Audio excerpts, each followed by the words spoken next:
Hi, this is Tim Rohwer from Rohwer Music Studios, and today we're going to be talking about the Skill Acquisition Pyramid and about how we learn different skills.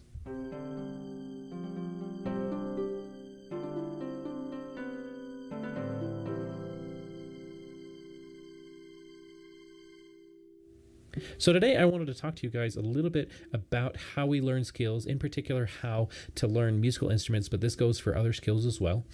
So the first thing that I want to do is to teach a little bit of psychology.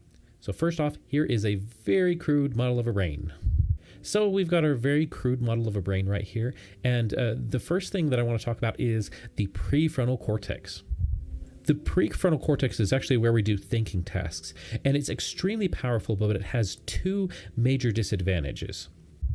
The first disadvantage I want to illustrate with a math problem. So the math problem I'm going to give you is 25 plus 17, and what I'd like for you to do is time yourself as to how long it takes you to figure out this math problem.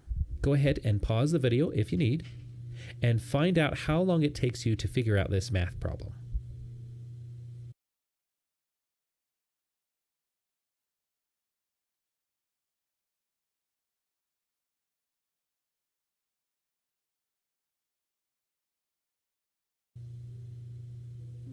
Now here's another math problem, and this is not a trick question. Figure out how long it takes you to figure out the answer to 2 plus 2. Now the difference in the length of times between figuring out 25 plus 17 and 2 plus 2 is related to the areas of the brain in which these take place. So 25 plus 17 is something that you have to actually think about. It's very awkward. It's not something you do very often. For those of you that are interested, the answer is 42, but it probably took you at least a couple seconds to figure that answer out, or maybe upwards of 5 or 6 seconds, versus 2 plus 2, which probably took you a fraction of a second. And this is related to where we're trying to do this math problem in our brain. Since 25 plus 17 is something that we don't do very often, we have to stop and think about it. And so it takes place in the prefrontal cortex, which is very slow. The other disadvantage to the prefrontal cortex is you can really only do one thing at a time in the prefrontal cortex. Which brings me to my pyramid right here. We've got certain tasks which I refer to as being at a technique level. And these are tasks that we have to really think about. Our goal as musicians and artists is to be able to take these tasks and expand out our usable set of these tasks. So we expand outward